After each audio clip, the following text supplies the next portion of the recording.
The Diplomat is a new high-stakes political drama from a writer-producer of West Wing and Homeland, Deborah Kahn. The series stars Kerry Russell as a seasoned U.S. ambassador on her way to a post in Afghanistan when she is abruptly appointed as the ambassador of the United Kingdom. While handling the most coveted and decorated diplomatic role, she is navigating her own marriage to a star ambassador, Hal Weiler, played by Rufus Sewell. Watch The Diplomat now, only on Netflix.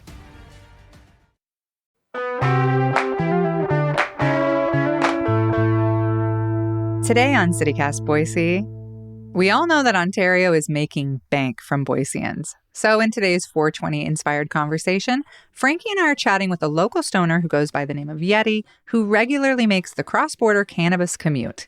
We get into what's legal, what's not, and why he thinks his trips to Ontario are worth the risk.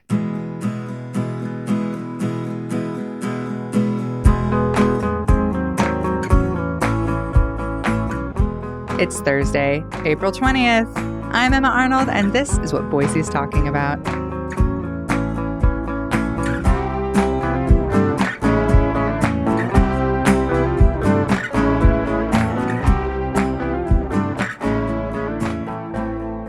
Hi, Yeti. Welcome to CityCast Boise.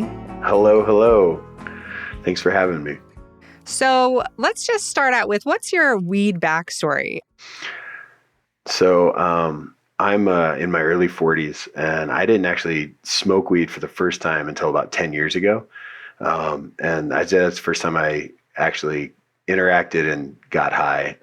But I didn't really start smoking until after a serious mountain biking accident, and I was left with 3 fractures in my neck and 3 fractures in my back. And instead of using pain pills, I just started smoking daily. Hardly anything really at first, and then increasing over time. And since then, I've become what people would call a stoner, I guess, in some ways. But yeah, I partake daily. I enjoy getting high. I use it for creative purposes. I'm a comedian and a live event host, and so I like to combine that with my creative process. And then on top of that, I know that I do use it for pain management. I don't have any long-term effects, thankfully, from my accident that I know of, but there's always a chance for different things to come up. And so there's been times when I've had injuries that I've definitely been able to sustain those a little bit more with the use of cannabis and its properties. We have kind of a similar thing. I smoked a little weed in high school and then not again for a very long time till my late 30s, and started for pain management reasons, started smoking a little weed here and there and having an edible. And I'm like California sober, they call it, like I don't drink alcohol, but I do partake in marijuana here and there.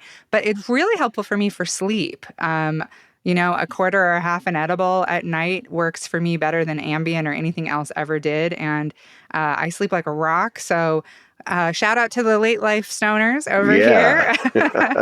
Kind of starting a little later. But so like many of us, you're regularly visiting our lovely sister city, Ontario, Oregon, for its many delights, including, I'm imagining, occasionally hitting the shops. Is that right? Yeah, I'd say I'm usually going over there at least once a month, probably once every 5 weeks on average. Are you ever worried about getting caught? I'll acknowledge my privilege as a cis-presenting white male that I don't. And I think there's a lot to say about that and where privilege lies and what that does. I have BIPOC friends that would never consider flying with a weed pen. I've never not considered it. I've had BIPOC friends that their jaws are on the floor when they find out that I really don't think about being interacting with law enforcement or anything like that, or being pulled over when I make those journeys to the West. So what did you do before Ontario and Oregon made weed legal? Where did you get it? So I lived out of state. I actually lived in Utah, and that's where I was when I had my accident. And so I was getting it from a guy who was getting it from out of state. So I had a supplier and I had a dealer, so to speak. And that's, but I shouldn't say that. I should back up. My introduction to a regular consumption, or I guess a regular supply, was my girlfriend at the time had a friend who had a personal growth operation and just grew in a house growing situation. And so we would get it from that individual. And then we found out that was like really not that great of product. And so because we tried somebody else's stuff and we were like, oh, okay. So we switched. Yeah, I mean, it kind of feels like sometimes I'm like, is this worth the trip? Is this worth the risk to get legal weed in Oregon? Like, should I just go back to buying weed from a guy named Topher who has a pet iguana, like the good old days, Yeah, that's one thing that I have not really experienced too much of is that having a dealer or having a guy named Topher with an iguana. I have participated in a delivery service from someone who has an operation in the region and does delivery to your address or personal delivery type thing. So it's kind of a drop off thing, and that was convenient too. You end up paying about the same price that you would pay when you include the cost to drive to Oregon and back with gas, basically. And I guess maybe if you assume that you're going to stop and get some food too. It's funny because, I feel like I think like a lot of people forget that it's illegal because it feels like everybody's driving over to Ontario. Like everybody in Boise is driving over there. And it's kind of easy to, do you think that's true? Pretty much everybody in Boise is driving to Ontario? Those of us who have been in those parking lots, we see the 1A license plates, and the 2C and the 1P. And I mean, everything that every county from here to, even Elmore County out in Mountain Home, you see all those plates. And so, that people are making this trip. And Oregon, Ontario even says, we know that this revenue comes from Idaho. That's where the population base is, right? And so millions of dollars, yeah. And it's, as an Idahoan, I see it as we're just throwing it away, right? I don't know.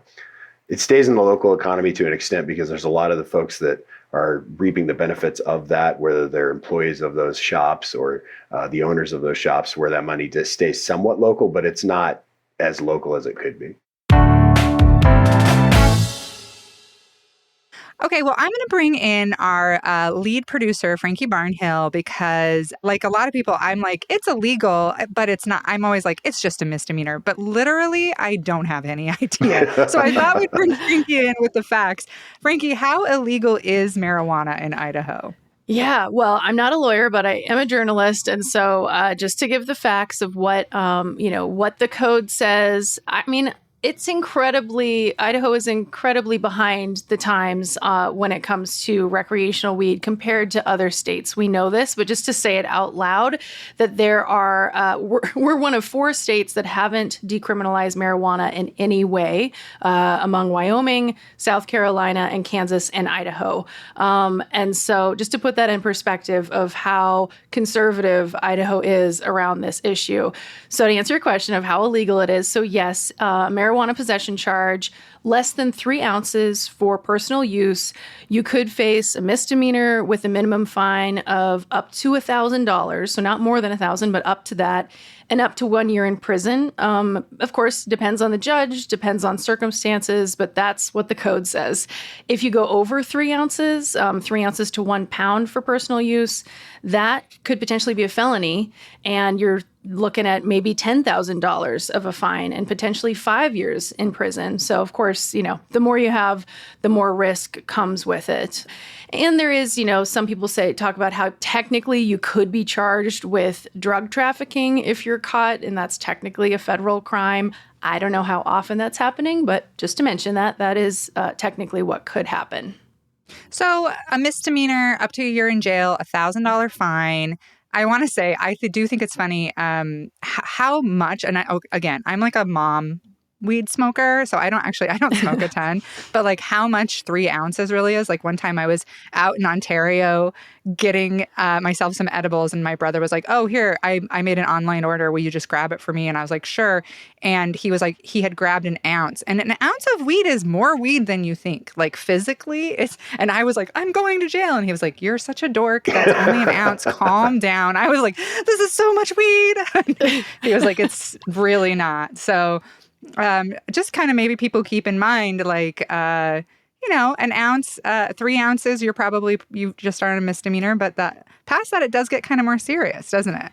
Yeah. And I should say, too, one more thing to keep in mind is that you could go to Oregon, go to Ontario, enjoy an edible or something there, and then come back to Idaho, but without anything in your possession. Of course, that's legal, but you could, if you are caught driving while stoned, that, of course, is also illegal in Idaho. And that comes with potentially up to $1,000 misdemeanor and could carry that fine up to 6 months in jail and potentially suspend your driver's license. So another part of Idaho's very extensive anti-weed laws, really. Yeah.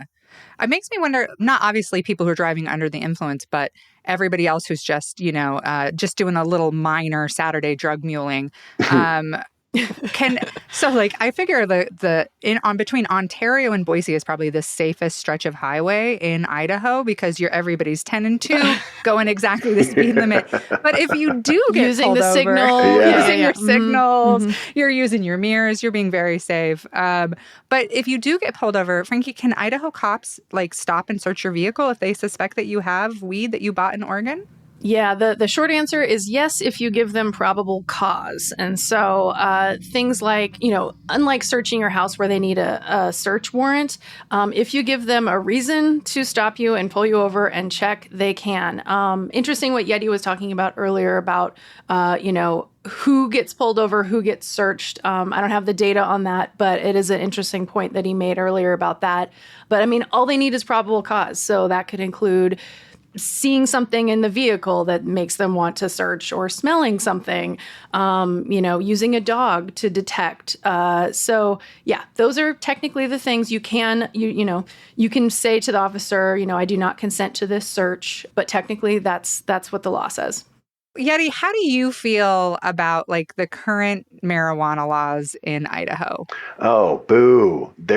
It's bad. My grandfather, who passed away a year ago, had some major back problems later in life that required multiple surgeries. He was desperate for pain relief and was tired of the way the opiates and barbiturates and all of those pharmaceutical type drugs, painkillers, had made him feel. And he finally decided to get some marijuana and to take some. And he was in Arizona where it's legal for at the time they had medical, they have rec. I think they have rec now. And so he got some, but he messed up the edible dose. And so he was back here in Idaho and he lived in Nampa, and he calls my mom my mom calls me, and they're on the phone, and my grandfather's higher than a kite, but he didn't have any pain. And they were able to find some balance with CBD rather than the THC component of that. It didn't take away his pain. He had to continue upping that dose as far as how much he was taking.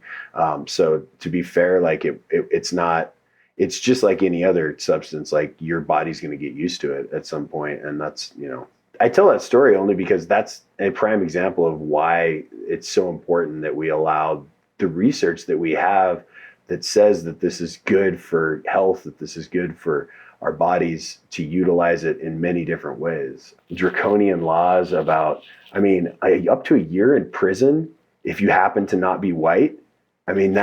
That's horrible.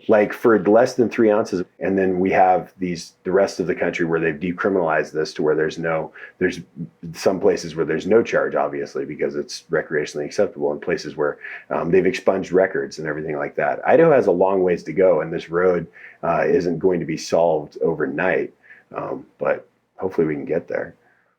Yeah. We're not even in a place right now where we're discussing medicinal use, So this is for both of you, given our state's politics, do you think we'll ever get to recreational weed? Will it be 2050 and the one place you can go to jail for pot in the world is Idaho?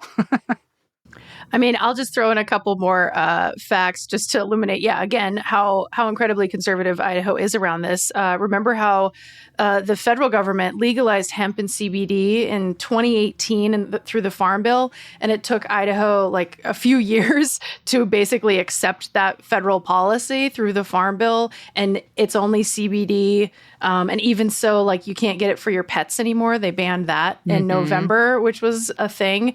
So, I mean, we know that the Kind Idaho initiative around medicinal marijuana, we have some time until we'll see if they'll actually get enough signatures. But the fact that they have to go to the people to pass an initiative, not even attempt to go to the legislature, really says a lot about the state politics at play here. And I'll be really curious to see how many signatures are gathered and if the initiative can actually make a difference. Again, that's just medicinal, though. Yeah, I lived in Utah before I moved back to Boise, and even Utah has medicinal marijuana now. Now, there's a whole bunch of things there's a whole bunch of red tape, and it takes a lot to get it there, but it's there. And it opens, some would say it's a gateway drug. Yeah, it's a gateway for a better life for a lot of people. Do I ever think that Idaho is going to go legal on anything? No, I think it'll take a federal mandate, so to speak, like we saw with the hemp law in the Farm Bill, like Frankie was talking about. That's a good point. Yeah. Yeti, do you have like a plan? Like, I don't do this, but I've heard people take like a Coke bottle, you stop and you get like a thing of like fountain Coke, and then you like put your weed in there, but like wrapped up really tight so it can't get wet. Do you do all the fancy things, or are you just like, it's in my pocket, it's fine? Lock it in my glove box. Nice. Okay. Do you know, either of you, anybody that's been caught with weed in Idaho? I was thinking about this because as many of us that go to Ontario, I have not heard of anybody getting busted with weed in years.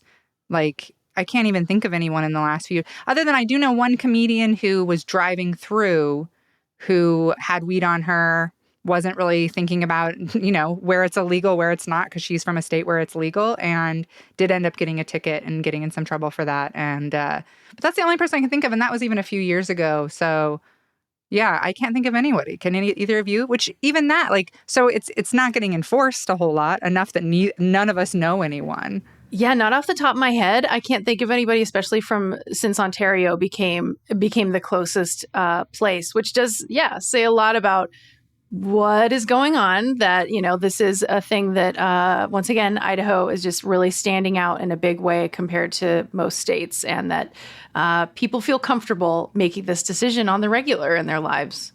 Yeah. Yeah, I can't think of, the only person I know that's been busted for anything was the guy that was the dealer. And he got a slap on the wrist. I mean, he had over 3 ounces type thing, but he didn't go to prison or anything like that. So just a lot of probation. Had to give up his iguana. Yeah. Well, any other advice you would give to somebody planning to make the trip to Ontario and back and wanting to do it without getting in any trouble? I think for me, like I was saying earlier, set your mind what you want to accomplish, and it's to go there for the same reason that, it's just, in Utah, we had to drive to a different state to get better beer. We had to drive to Wyoming, and it was a similar thing. And so technically not supposed to do that. But really, I just think, what are your intentions? What are you doing? And whatever you put out there is going to come back to you in a good way. All right. Well, thank you both. And may all your trips to Ontario be positive, productive, and safe. Thank you. Thanks, Emma.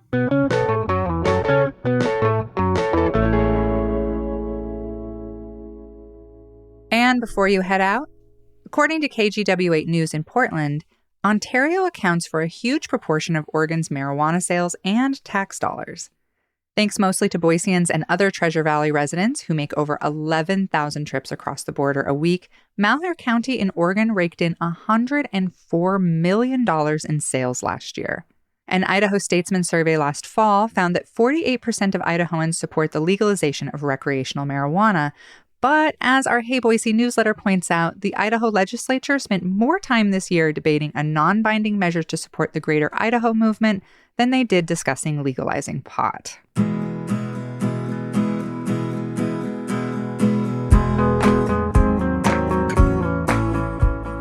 That's all for today here on CityCast Boise. If you enjoyed the show, why not tell a friend? Leave us a review and don't forget to subscribe to our Hey Boise newsletter. We'll be back tomorrow morning with our weekly news roundup. Also, don't forget to grab your tickets to my album release show April 28th at Visual Arts Collective in Garden City, sponsored by my besties right here at CityCast Boise. Tickets available on Eventbrite or at the door. Bye!